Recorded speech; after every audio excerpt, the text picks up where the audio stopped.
Telugu Desam party, Janasena party, BJP party కుటుంబ సభ్యులందరికీ కూడా నమస్కారాలు. 2024 ఎన్నికల కార్యక్రమం పూర్తయింది. కొత్త ప్రభుత్వం కొలువు తీరింది. ఏదైతే ఎన్నికల సందర్భంగా కూటమి పార్టీకి చెందినటువంటి నియోజకవర్గ నాయకులు కావచ్చు, కార్యకర్తలు కావచ్చు, పెద్ద ఎత్తున సొంతంగా ₹1 ఖర్చు పెట్టుకొని మరి ఎన్నికలు నిర్వహించుకొని ఎన్నికల్లో కూటమి అభ్యర్థిగా నన్ను గెలిపించినటువంటి ప్రతి ఒక్కరికి కూడా పేరు పేరున ధన్యవాదాలు తెలుపుతున్నాను. అంతేకాదు, ఒక బాధ్యత మనందరి మీద పెట్టున్నారు ప్రజలు.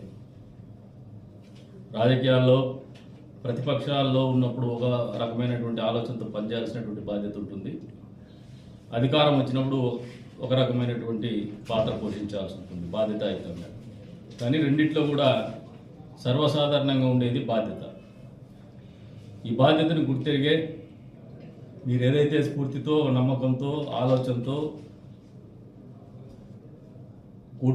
కూటమి అధికారంలోకి రావాలనే ఆలోచనతో ఇక్కడ స్థానికంగా ఎమ్మెల్యే అభ్యర్థిగా నన్ను గెలిపించినటువంటి కార్యక్రమం కావచ్చు, అదేవిధంగా ఎంపీగా గెలిపించినటువంటి ఆలోచన కావచ్చు,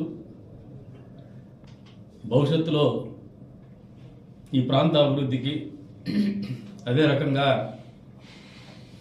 గడిచిన కొన్ని సంవత్సరాలుగా జగన్మోహన్ రెడ్డి ప్రభుత్వానికి వ్యతిరేకంగా పోరాడినటువంటి పరిస్థితుల్లో కేసులు పెట్టించుకున్నారు. కొంతమంది కార్యకర్తలు పదవులు పోగొట్టుకున్నారు.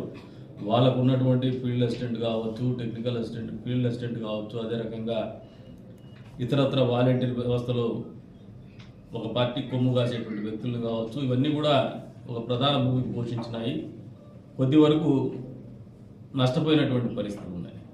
కాకపోతే సుదీర్ఘకాలం పాటు రాజకీయాల్లో ఉన్నటువంటి నాకు ఉన్నటువంటి అనుభవం రీత్యా చెప్తున్నా, ప్రతి గ్రామంలో కూడా గతంలో మాదిరిగా మీకు మాట ఇచ్చిన మేరకే మీ గ్రామంలో మీ నిర్ణయాలను బట్టే, మీ నాయకత్వంలోనే అక్కడ ఉన్నటువంటి నియామకాలు కానీ, అక్కడ గ్రామం అభివృద్ధిలో తీసుకోవాల్సినటువంటి చర్యలు కానీ నిర్వహించబడతాయి. ఆ రకంగానే నిర్ణయాలు ఉంటాయని చెప్పేసి కూడా మరొకసారి మీ అందరికీ కూడా తెలియజేస్తున్నాను. ఇందుకు గాను ఒక వేదికను ఏర్పాటు చేసుకోవాలి. అదే రకంగా మీ ఊళ్ళకి వచ్చినప్పుడు మీరు భోజనాలు పెట్టి మరీ ప్రచార కార్యక్రమం నిర్వహించినారు.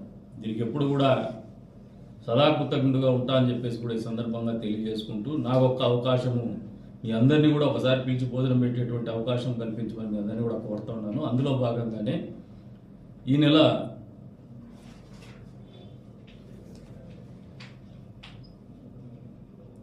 16వ తారీఖున, అంటే ఆదివారం రోజు ఉదయం 10:30 గంటలకి పీవీఆర్ కళ్యాణ మండపం నందు, ఇందాక నేను BJP party incharge MS Parthasarathy గారితో కావచ్చు, వారి కొడుకు వంశీతో కావచ్చు, అదే రకంగా జనసేన పార్టీ ఇన్ఛార్జ్ భైరవ్ ప్రసాద్ గారితో కావచ్చు, ఇతరత్ర ముఖ్య నాయకులు కూడా ఫోన్ చేస్తాను ఆ రోజు పనిచేసినటువంటి వాళ్ళకి.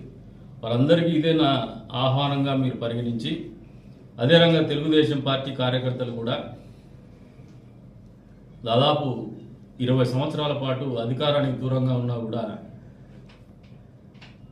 మీరు పార్టీ వెంటే ఉంటూ, నా వెంటే ఉంటూ నడిచినటువంటి తీరు ఎప్పుడు కూడా మాకు బాధ్యతను గుర్తు చేస్తూనే ఉంటుందని చెప్పేసి కూడా ఈ సందర్భంగా తెలియజేసుకుంటూ, మీరు అందరూ కూడా ఈ కార్యక్రమానికి ఆహ్వానితులుగా పరిగణించి, చిన్న పెద్ద అని కాకుండా ప్రతి ఒక్కరూ వచ్చేసి ఈ మీటింగ్లో పాల్గొని, అదే రకంగా గ్రామ కమిటీ అధ్యక్షులు కావచ్చు, గ్రామ కమిటీలు కావచ్చు, గ్రామంలో ఉన్నటువంటి ప్రతి గ్రామంలో ఉన్నటువంటి ముఖ్య నాయకులు కావచ్చు, ఈ కార్యక్రమంలో హాజరు కావాల్సిందిగా అందరినీ కూడా పిలుపునిస్తా ఉన్నాం. ఆ రోజు ఉదయం 10:30 గంటలకి మీటింగ్ పూర్తి చేసుకున్న తర్వాత మధ్యాహ్నం భోజనం అక్కడే అందరు కలిసి భోజనం చేసి, ఒక కుటుంబ సభ్యుల మాదిరిగా భవిష్యత్తులో ఈ ప్రాంత అభివృద్ధికి మనం అందరూ కలిసికట్టుగా నడవాలని చెప్పేసి కూడా మీ అందరినీ కూడా పిలుపునిస్తూ, ఈ ఆహ్వానాన్ని మన్నించి ఆ రోజు హాజరు కావాల్సిందిగా ప్రతి ఒక్కరికి కూడా సవినయంగా చేతులు జోడించి మరి, ఏదైనా కొన్ని సందర్భాల్లో మీతో డిఫర్ అయ్యొచ్చు, కానీ ఎప్పుడు కూడా వ్యక్తిగతంగా దూరం అవ్వాలని కానీ, ద్వేషించాలని కానీ ఆలోచన మాకు ఎప్పుడు ఉండదు. కాకపోతే మీరు వ్యక్తిగతంగా తీసుకున్నటువంటి పరిస్థితుల రీత్యా మేము ఏదైనా మాట్లాడుకుంటాం, అవన్నీ మనసులో పెట్టుకోకుండా దయచేసి ఆదివారం 10:30 గంటలకి ఒక మీటింగ్ జరుగుతుంది. తెలుగుదేశం, జనసేన, బీజేపీ పార్టీ కార్యకర్తల కుటుంబ సభ్యుల సమావేశం. దాని తర్వాత మధ్యాహ్నం భోజన కార్యక్రమం ఉంటుంది. ఆ భోజన కార్యక్రమానికి పాత్రికేయ మిత్రులందరూ ఎవరున్నా కూడా పేరు పేరున ఆ భోజన కార్యక్రమానికి 1:30 ఈవీఆర్ కళ్యాణ మండపం నందు పాత్రికేయ మిత్రులందరూ కూడా హాజరు కావాలని చెప్పేసి సవినయంగా వారందరినీ కూడా పేరు పేరున ఆహ్వానిస్తున్నాను. ఇది ఏ ఒక్కరిని ఉద్దేశించిందో కాదు, కొద్దిమందిని ఉద్దేశించి ఇస్తున్నటువంటి ఆహ్వానం కాదు. ఎవరితోనూ మాకు పొరపచ్చాలు లేవు, తారతమ్యాలు లేవు. అందరూ కూడా ఇదే వ్యక్తిగతంగా మా ఆహ్వానం అని చెప్పేసి ఆహ్వానాన్ని మన్నించి హాజరు కావాలని చెప్పేసి కూడా పిలుపునిస్తాను.